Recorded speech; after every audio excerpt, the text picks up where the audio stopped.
আল্লাহ রাব্বুল আলামিন বলেছেন আল্লাযীনা ইয়াস্তামিউনাল কাওলা ফায়াত্তাবিউনা আহসানা। তাদের প্রশংসা করেছেন যারা মনোযোগ দিয়ে কথা শোনে এবং এই কথার মধ্য হতে যেগুলো ভালো সেগুলো তারা মানে। তাহলে একজন মানুষ যে কথাগুলো বলে সবই কি ভালো কথা? দু একটা ভুল কথা হতে পারে না? তো সেটাকে আপনি ফেলে দেন। যেটা কোরআন এবং সুন্নাহর আলোকে অ্যাডজাস্ট হয়, কোরআন সুন্নাহর এই ফিল্টার দিয়ে যে কথাগুলো মানার মতো হয় সেগুলো আমরা মানবো ইনশাআল্লাহ। তো অনেক কথা হবে, আমি হয়তো শেষ পর্যন্ত থাকতে পারবো না, আমি মূল কয়েকটা কথা বলে যাই। আল্লাহ রসুল সাল্লাল্লাহু আলাইহি ওয়াসাল্লামের একটা বিখ্যাত হাদিস আপনারা হয়তো সবাই জানেন। তিনি বলেছেন বাল্লিগু আন্নি ওয়ালাউ আয়া, অর্থাৎ আমার পক্ষ থেকে একটি আয়াত হলেও পৌঁছে দাও। যে যতটুকু জানে তার দায়িত্ব ততটুকু পৌঁছে দেওয়া। আপনি বেশি জেনেছেন আপনি বেশি প্রচার করবেন, আপনি কম জেনেছেন আপনি কম প্রচার করবেন। আপনি শুধু জেনেছেন যে লা ইলাহা ইল্লাল্লাহ, আপনার দায়িত্ব ততটুকু পৌঁছে দেওয়া। পবিত্র কোরআনে সূরা আলে ইমরানের 110 নম্বর আয়াতে আল্লাহ বলেছেন কুনতুম খায়রা উম্মাহ, তোমরা হলো শ্রেষ্ঠ জাতি। আমরা কি শ্রেষ্ঠ জাতি? আমাদের আগে অনেক উম্মত এসেছে না? ইব্রাহিম আলাইহিস সালামের উম্মত, মুসা আলাইহিস সালামের উম্মত, এরকম যতগুলো রসুল ছিলেন সবার উম্মত ছিল, নবীদের উম্মত ছিল। তো এই যে 1,24,000-এর মতো নবী রসুল পৃথিবীতে এসেছিলেন, তাদের সবার উম্মতের মাঝে আল্লাহ আমাদেরকে শ্রেষ্ঠত্ব দান করেছেন, পড়েন সুবহানাল্লাহ। কিন্তু শর্ত আছে তিনটা। শর্ত কয়টা? তিনটা। একটা হচ্ছে তা'মুরুনা বিল মা'রুফ, আমাদের কাজ হচ্ছে ভালো কাজের আদেশ করতে হবে। ওয়া তানহাউনা আনিল মুনকার, খারাপ কাজ থেকে নিষেধ করতে হবে। ওয়া তু'মিনুনা বিল্লাহ, এবং নিজেদের ঈমানটাও ঠিক রাখতে হবে। আমি ভালো কথা বললাম, ভালো কাজের আদেশ করলাম, খারাপ কাজের নিষেধ করলাম, কিন্তু আমার নিজেরই যদি ঈমানের ঠিক না থাকে তাহলে লাভ আছে? তার মানে বিষয়টা এরকম হয়ে গেল না যে ওই যে লাইট দেখেন, লাইট পুরো রুমকে আলোকিত করছে কিন্তু তার নিচেই কি অন্ধকার। অর্থাৎ এমন একটা গাছ, যেই গাছ অনেক বড় কিন্তু এর ফল নাই, ওই গাছের কোনো মূল্য আছে? মূল্য নাই। এজন্য মানুষকে ভালো কথা বলার পাশাপাশি নিজেকেও ভালো রাখার চেষ্টা আমাদেরকে করতে হবে। তাহলে আমাদের যে শ্রেষ্ঠত্ব, এটার মানদণ্ড হচ্ছে ভালো কাজের আদেশ করতে হবে, খারাপ কাজ থেকে নিষেধ করতে হবে এবং নিজেদের ঈমানটা ঠিক রাখতে হবে। আল্লাহ রসুল সাল্লাল্লাহু আলাইহি ওয়াসাল্লাম তার হাদিসে এই ভালো কাজের আদেশ এবং অসৎ কাজের নিষেধের চমৎকার একটা উদাহরণ দিয়েছেন। তিনি বলেছেন, শোনো সাহাবারা, ভালো কাজের আদেশ এবং খারাপ কাজের নিষেধটা কীরকম তোমাদেরকে বুঝাই। মনে করো একটা সমুদ্রে একটা জাহাজ যাচ্ছে, জাহাজ তো আমরা সবাই চিনি না? একটা সমুদ্রে একটা জাহাজ চলে যাচ্ছে, এই জাহাজে মোট তালা আছে দুইটা। কয়টা? একটা হলো গ্রাউন্ড ফ্লোর, নিচের তলা, আর একটা হলো দ্বিতীয় তলা। তো পানি আনার জন্য এই নিচতলার মানুষদেরকে উপরতলায় যেতে হয়, নিচে পানির ব্যবস্থা নাই। তো এই নিচতলার মানুষদেরকে কষ্ট করে বারবার উপরতলায় গিয়ে পানি আনতে হয়। এতে করে তাদেরও যেমন কষ্ট হয়, দুই তলার মানুষেরও কষ্ট আছে না নাই? বারবার আসে, পানিগুলো নিয়ে যাওয়ার সময় পড়ে যায়, পড়বেই তো স্বাভাবিক। ওদের ফ্লোরগুলো পানি পড়ে থাকে, স্লিপ করে অনেকে, তো তাদেরও কষ্ট হয়। তা আল্লাহ রসুল সাল্লাল্লাহু আলাইহি ওয়াসাল্লাম বললেন যে নিচতলার মানুষরা বারবার পানি আনতে গিয়ে তাদেরও কষ্ট হয়, দুই তলার মানুষেরও কষ্ট হয়। তো নিচতলার মানুষরা একবার প্ল্যান প্রোগ্রাম করে ঠিক করলো যে কি দরকার দুই তলার মানুষদেরকে কষ্ট দেওয়ার, এক কাজ করি না, আমরা এখন থেকে নিচেই তো আমাদের পানি আসে না নাই, আমরা নিচটাই ফুটো করে ফেলি, তাহলেই তো আর দুই তলায় কষ্ট করে আমাদের যাওয়া লাগে। আহলান ওয়া সাহলান মারহাবান, খুদুম মুবারক শেখ। আচ্ছা, তাহলে আমরা যদি এই গ্রাউন্ড ফ্লোরটাকে ফুটো করে দিই তাহলে তো কষ্ট করে আর দুই তলায় যাওয়া লাগে না। তো দুই তলার মানুষদেরকে বললো, ভাই আমরা এই ডিসিশন নিয়েছি, তোমরা কি বলো? তো দুই তলার মানুষ বলে, ঠিক আছে তোমাদের যা ইচ্ছা তোমরা করো, আমাদেরকে আল্লাহর ওয়াস্তার কষ্ট দিও না, তোমাদের পানির ব্যবস্থা তোমরা করে নাও। তা আল্লাহ রসুল সাল্লাল্লাহু আলাইহি ওয়াসাল্লাম বললেন, বলো তো সাহাবীরা, এখন যদি নিচতলার মানুষ এই জাহাজটাকে ফুটো করে আর দুই তলার মানুষ এটা বাধা না দেয়, যখন একটু পরে পানি ডুবে, পানি ঢোকার পরে জাহাজটা ডুববে, মরবে কি শুধু নিচতলার না দুই তলারও? দুই তলার মানুষও মারা যাবে।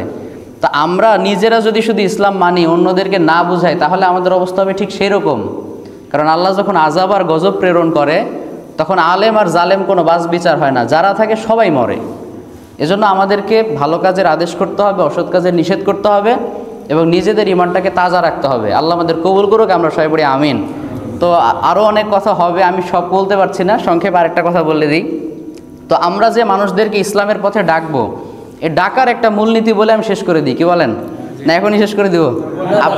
আপনাদের সময়সূচি আমার জানা নাই, তো সংক্ষেপে বলি। যেহেতু আমরা জানলাম যে মানুষদেরকে ইসলামের পথে ডাকতে হবে, ডাকারও একটা মূলনীতি থাকার দরকার আছে না নাই? তো এটা আবার সূরাতুন নাহলের 125 নম্বর আয়াতে আল্লাহ খুব সুন্দর করে বলেছেন। তিনি বলেছেন উদউ ইলা সাবিলি রব্বিকা বিল হিকমা ওয়াল মাউইযাতিল হাসানা ওয়াজাদিলহুম বিল্লাতি হিয়া আহসান। সুবহানাল্লাহ পড়েন। আল্লাহ মানুষদেরকে ইসলামের পথে ডাকার সুন্দর একটা সিস্টেম শিখিয়ে দিয়েছেন। তিনি বলেছেন উদউ মানে ডাকো, মানে দাওয়াত দাও। এই আয়াতের মাঝেই পুরো ইসলামের দাওয়াত লুকিয়ে আছে। আপনি মানুষকে একটা ইসলামী শিক্ষা দিবেন, সেটা কিভাবে দিবেন? আল্লাহ বলেন উদউ মানে দাওয়াত দাও। আপনার বাড়িতে আজকে ডিনারের জন্য আমাকে দাওয়াত দিবেন, আমার সাথে কেমন আচরণ করবেন? ভালো আচরণ করবেন না? হুজুর আজকে আমাদের বাসায় আসেন না? ভাই ব্যস্ত আছি। আসেন না হুজুর, ভালো লাগবে, আমি খুব খুশি হব, তাই না? নাকি আপনি ধমক দিয়ে বলবেন এই ভাই আসেন আজকে, না আসলে আপনার খবর আছে, এরকম বলবেন? দাওয়াত, ইসলামের দাওয়াতটা হচ্ছে খাবারের দাওয়াত দেওয়ার মতো। মানুষকে আপনি খাওয়ালে যেমন সওয়াব পাবেন, মানুষদেরকে ইসলাম মানালেও কি সওয়াব পাবেন। তো আল্লাহ বলেন উদউ মানে দাওয়াত দাও। দাওয়াতের মানুষদেরকে বাড়িতে দাওয়াত দেওয়ার সময় যেমন নম্র ভাষায় কথা বলেন, ইসলামের দাওয়াতটাও কেমন হবে? নম্র ভাষায় কথা হতে হবে। এরপরে আল্লাহ বললেন কি উদউ দাওয়াত দাও ইলা সাবিলি রব্বিক, তোমার রবের দিকে। কার দিকে? আমরা আমাদের সংগঠনের দিকে দাওয়াত দেই না, নিজেদের প্রতিষ্ঠানের দিকেও দাওয়াত দেই না। হ্যাঁ, এটা ঠিক যে এগুলো হলো মিন ওয়াসাইলি দাওয়া, মানে দাওয়াতের একটা মাধ্যম। দাওয়াতের কি মাধ্যম? যেমন আল্লাহ রসুল বলেছেন উম্মতদেরকে শেখাতে হবে। এখন এই শেখানোর জন্য যদি মাদ্রাসা করার দরকার পড়ে আমরা করব, কোনো সংগঠনের প্রয়োজন করে আমরা পড়ব, তাই না? কিন্তু এগুলো মূলত আমাদের উদ্দেশ্য না। আমরা বলবো কি যে ভাই আপনি ইসলাম মানেন, তাহলে আমি খুশি। এখন আপনি যদি আমাদের মাধ্যমে শিখেন আলহামদুলিল্লাহ। যেমন ধরেন অনেকজন মিলে তাবলিগি ইজতেমায় যাচ্ছে টঙ্গীর মাঠে। এখন আমারও একটা বাস আছে, ভাইয়েরও একটা বাস আছে, ভাইয়েরও একটা বাস আছে। আমি কি বলবো? ভাই আপনি চলেন ইজতেমাতে, এখন আমার বাসে যান না ভাইয়ের বাসে যান ওইটা আমার জানার বিষয় না। আমার বাসটাও ভালো, ভাইয়ের বাসটাও ভালো। আমার উদ্দেশ্য হলো আপনি যান, সেখানে যান, নিজেকে ইসলাহ করেন, কিছু শেখেন, ঠিক কি না? তো বিষয়টা হলো এরকম যে ইলা সাবিলি রব্বিক, তোমার রবের দিকে দাওয়াত দিতে হবে। বিল হিকমা মানে হচ্ছে কোরআন এবং সুন্নাহর আলোকে। আন্দাজে দাওয়াত দেওয়া যাবে না। কোরআন সুন্নাহ আল্লাহ এবং তার রাসূল আমাদেরকে যেটা শিখিয়েছেন সেইটার দাওয়াত দিব। আমি কি নিজের দিকে দাওয়াত দিব না আল্লাহর দিকে দাওয়াত দিব? আল্লাহর দিকে দাওয়াত দিব। বিল হিকমা কোরআন সুন্নাহর আলোকে, ওয়াল মাউইযাতিল হাসানা এবং উত্তম কথার মাধ্যমে, সুন্দর নম্র আচরণের মাধ্যমে, হুঙ্কার গর্জন, মানুষদেরকে ভয় দেখানোর মাধ্যমে দাওয়াত দেওয়া যাবে না। সর্বশেষ বলেছেন ওয়াজাদিলহুম বিল্লাতি হিয়া আহসান। এবং এই ঝগড়া, এই দাওয়াত দিতে গিয়ে অনেকে আছে দেখবেন আপনার সাথে আবার ঝগড়া করবে, এরকম আছে না? আপনি তাকে ভালো কথা বললেন, উল্টা আপনার সাথেই সে ঝগড়া করবে। কিন্তু সে যদি আমার সাথে ঝগড়া করতে আসে, আমি তার সাথে ঝগড়া করতে পারবো না। আল্লাহ বললেন জাদিলহুম বিল্লাতি হিয়া আহসান, তার যেই ঝগড়াটা সে করতে আসবে সেটার উত্তরটা তুমি চমৎকারভাবে দিবে, সে যেইভাবে দিবে তার চেয়ে ভালোভাবে দিবে। সুবহানাল্লাহ। আল্লাহ বলেছেন ওয়ালা তাসুব্বুল্লাযীনা ইয়াদউনা মিন দুনিল্লাহ আদওয়াম বিগাইরি ইলম। আল্লাহ বলেছেন যারা অমুসলিম, তারা মূর্তি পূজা করে না, আপনি কি তাদের মূর্তিকে গালি দিতে পারবেন? কেন? কারণ আমি যদি তাদের মূর্তিকে গালি দেই, তাদেরও উল্টা আমাকে গালি দেওয়ার সুযোগ আছে না নাই? আছে। তো আমি তাদেরকে গালি দেওয়ার কারণে তারা যদি আমার আল্লাহকে গালি দেয়, তাহলে এই যে আল্লাহকে গালি খাওয়ালাম, এই অপরাধটা তারও যেমন আমারও তেমন। আমি যদি তাদের মূর্তির বডি শেমিং করি, আপনারা বুঝতে পারছেন আশা করি যে আমি কোন বিষয়টা বোঝাচ্ছি।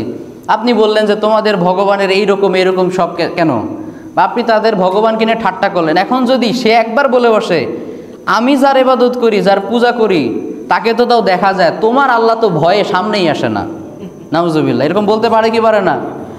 আমি ছোটোবেলায়, আমাদের বাড়ি হচ্ছে যে বনকিশোর, ওখানে কিছু ভাই আছে খুব মানে মাসালা নিয়ে খুব টানাটানি।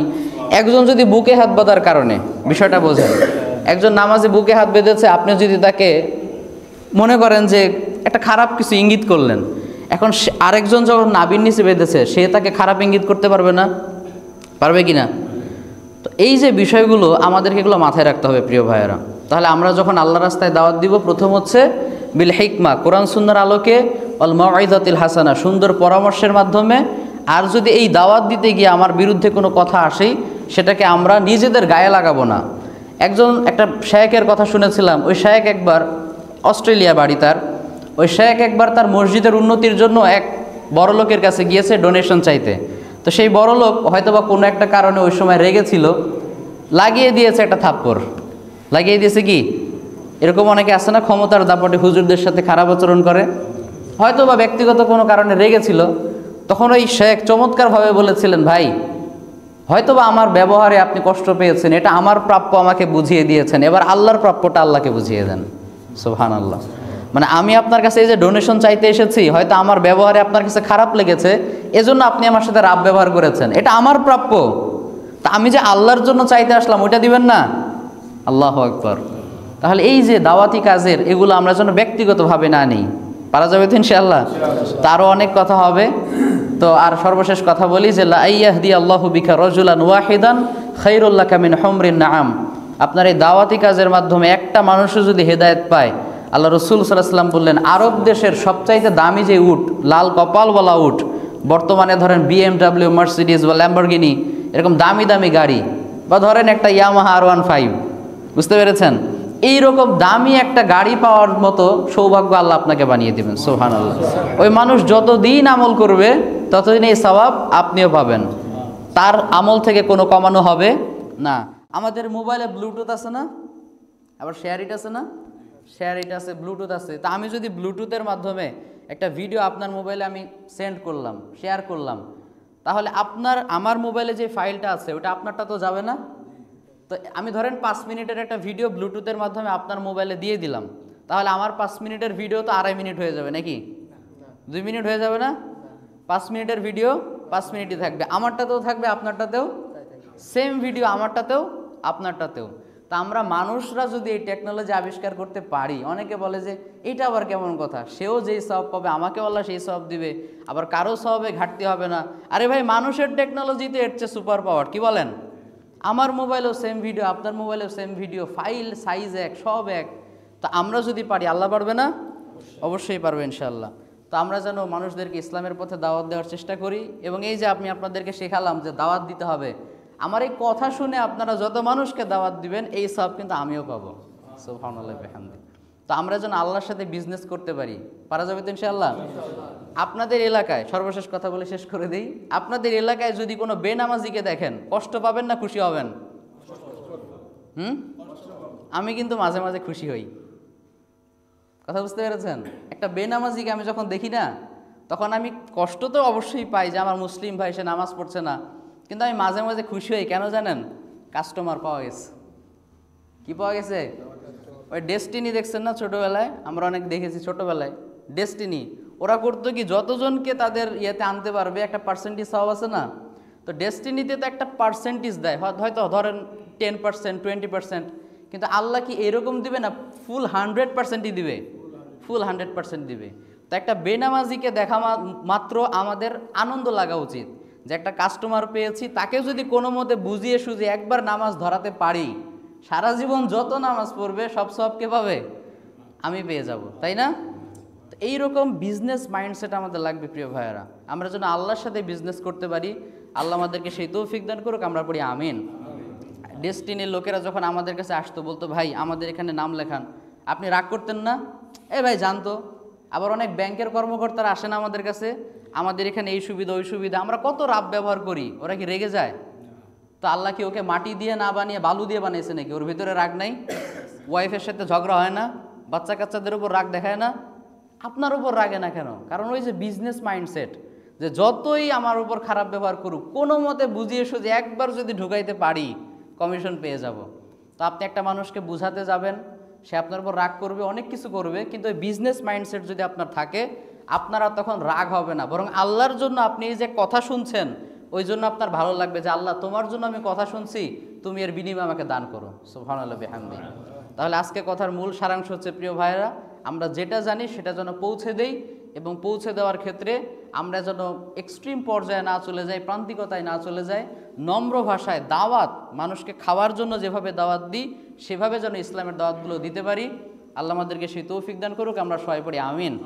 আরও অনেক কথা হবে, আপনারা শেষ পর্যন্ত থাকবেন ইনশাআল্লাহ, সব কথাগুলো শুনবেন, যেগুলো কোরআন সুন্নাহর আলোকে ভালো মনে হয় আমরা যেন মানতে পারি। আল্লাহ তৌফিক দান করুক, আমরা পড়ি আমিন। হাযা মা ইনদি ওয়াল ইলমু ইনদাল্লাহ ওয়া সাল্লাল্লাহু তাআলা আলা নবিয়িনা মুহাম্মদ। আসসালামু আলাইকুম ওয়া রাহমাতুল্লাহি ওয়া বারাকাতুহু। সময় বেশি নিয়ে নিলাম নাকি? না না, কোথায় বলবো কথা রাখার জন্য।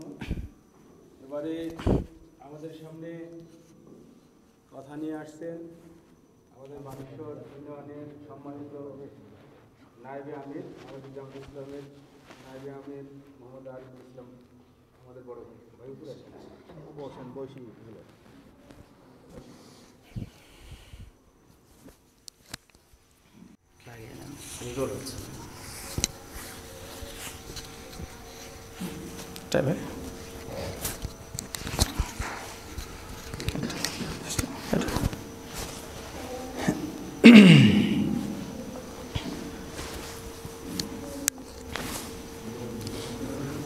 আউযু বিল্লাহি মিনাশ শাইতানির রাজিম বিসমিল্লাহির রহমানির রহিম।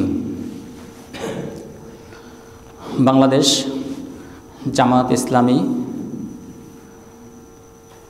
চেয়ারম্যানপাড়া পশ্চিম চেয়ারম্যানপাড়া কর্তৃক আয়োজিত আজকের এই দাওয়াতি সভায় উপস্থিত সম্মানিত সুধীমণ্ডলী, সবাইকে আমার আন্তরিক সালাম। আসসালামু আলাইকুম ওয়া রাহমাতুল্লাহ। প্রথমেই আমরা সে মহান আল্লাহ সুবহানাহু ওয়া তাআলার দরবারে শুকর আদায় করি, যার অশেষ মেহেরবানিতেই আল্লাহ তাআলা আমাদেরকে অসংখ্য মানুষের মধ্য থেকে বাছাই করে এই মুহূর্তে দুনিয়াবি কাজে লিপ্ত না রেখে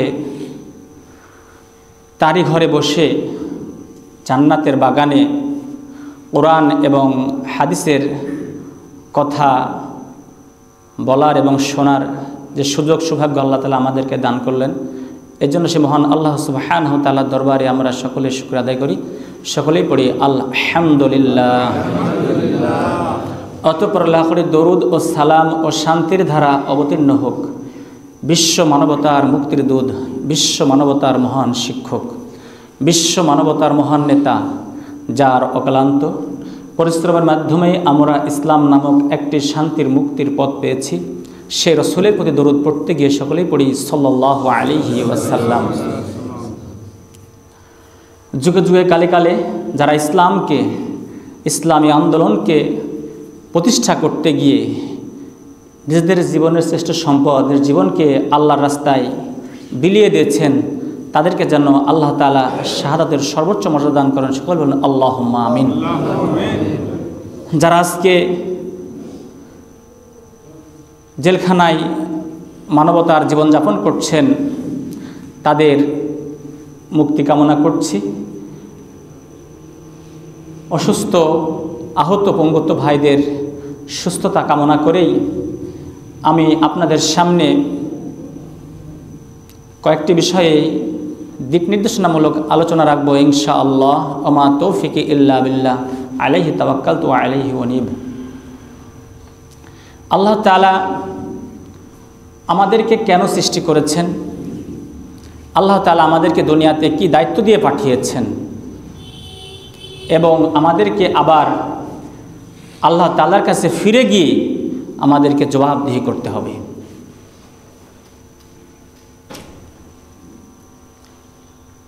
আমরা সেই আয়াতটি আমাদের সকলের পরিচিত আয়াত,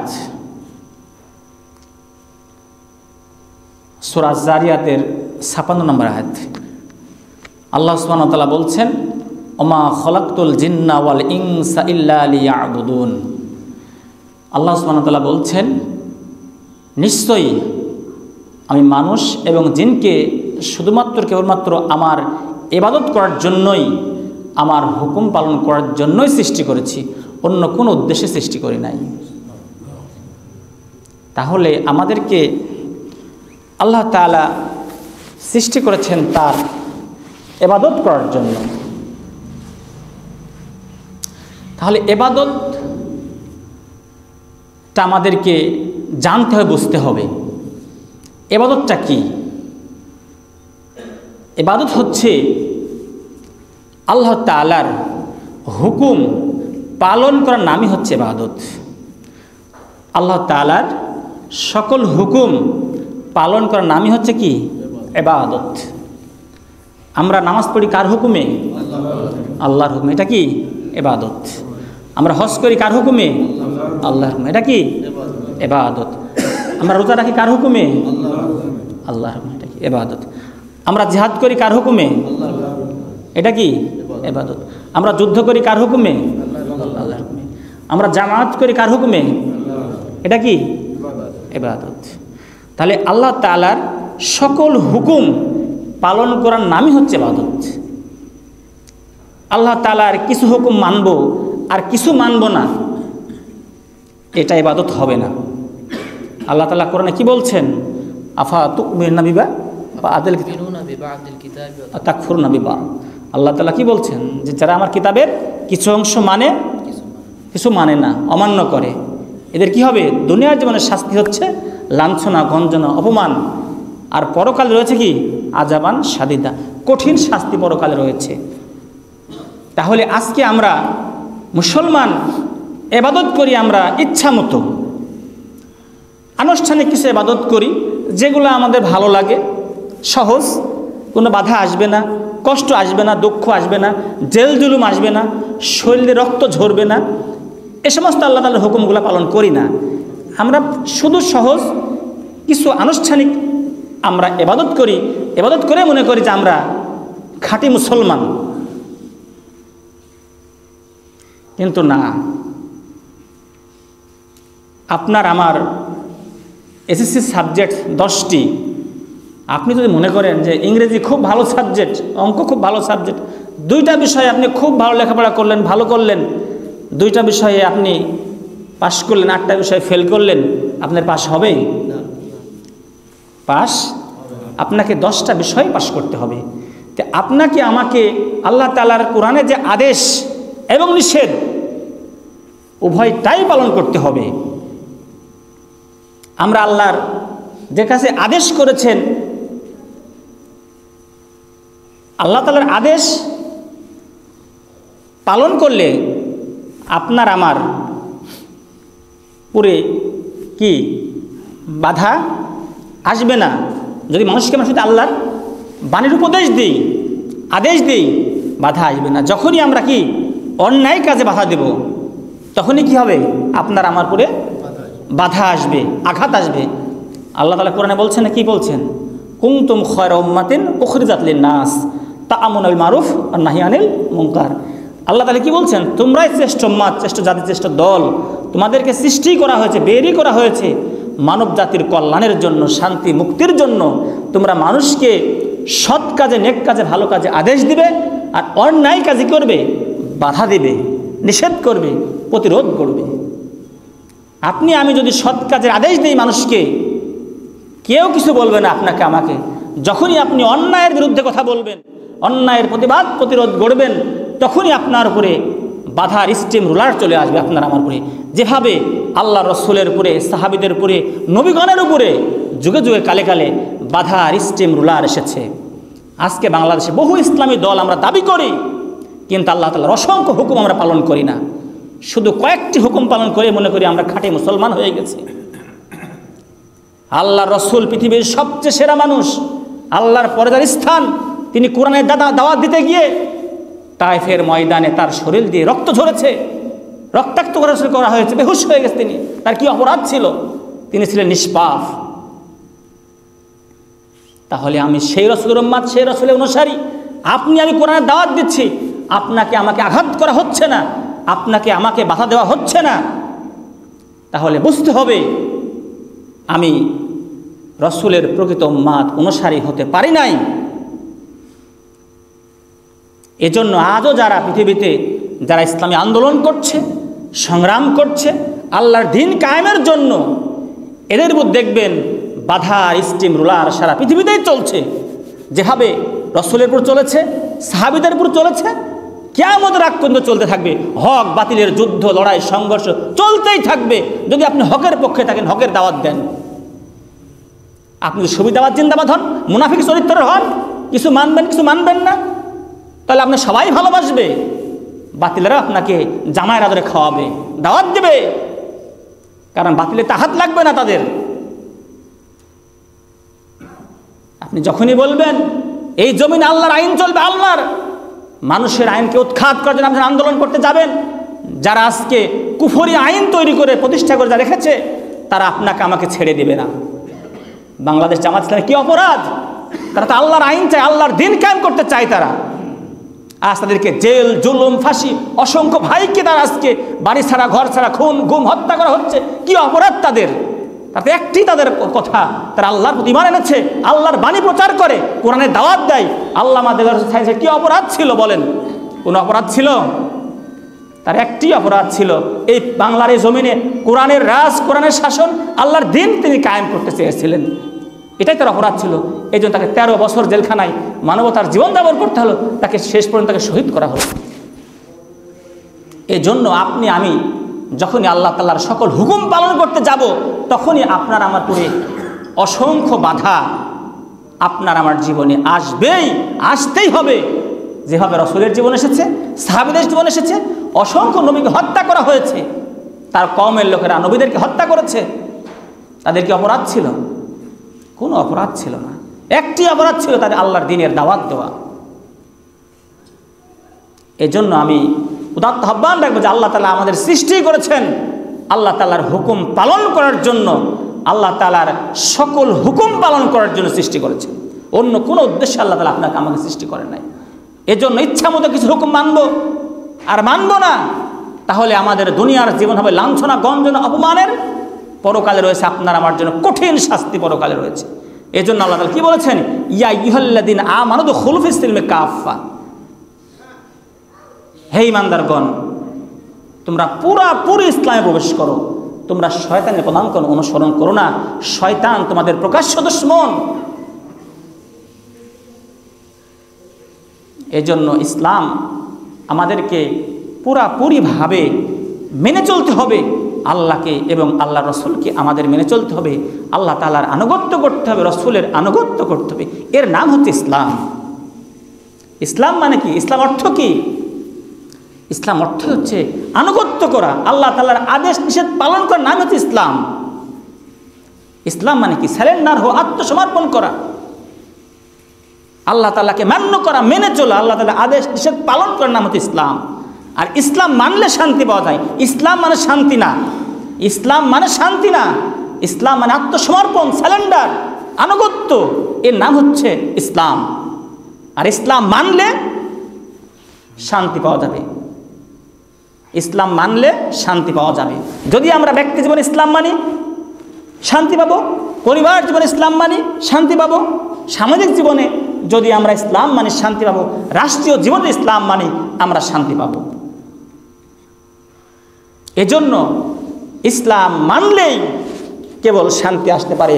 শান্তির, মুক্তির, দুই কালেরই, দুনিয়া এবং আখিরাতে শান্তির, মুক্তির গ্যারান্টি হচ্ছে ইসলাম। ইসলাম এসেছে আল্লাহর পক্ষ থেকে, দুনিয়ার মানুষকে শান্তি দেবে, পরকালে মুক্তি দেবে। এজন্য আমি যে বিষয়টি বলতে গিয়ে একটা কথা বলছিলাম যে আল্লাহ তাআলা আমাদের কেন সৃষ্টি করেছেন? এমনি এমনি সৃষ্টি করেছেন? এজন্য আল্লাহ তাআলার সকল হুকুম আপনাকে আমাকে পালন করতে হবে। যেমন নামাজ, রোজা, হজ, যাকাত, জিহাদ, যুদ্ধ, হালাল, হারাম, আল্লাহ তাআলা যত আদেশ কোরআনে রয়েছে আপনাকে আমাকে পালন করতে হবে। নিষেধ রয়েছে, তা থেকে বিরত থাকতে হবে। এর নামই হচ্ছে ইবাদত। আল্লাহ তাআলার সকল হুকুম হাকাম পালন করার নামই হচ্ছে ইবাদত। এজন্য আমরা একমাত্র আল্লাহ তাআলা আমাদের সৃষ্টি হয়েছে তার ইবাদত করার জন্য। এজন্য আমরা আপনার আমার জীবনের 24 ঘন্টায় ইবাদত। আপনার আমার জীবনের 24 ঘন্টায় কি? ইবাদত। যদি আমাদের আপনার জীবনের প্রতিটা কাজ যদি আল্লাহর হুকুম মোতাবেক, রসুলের তরিকায় হয়, রসুলের সুন্নাহ, রসুলের নীতি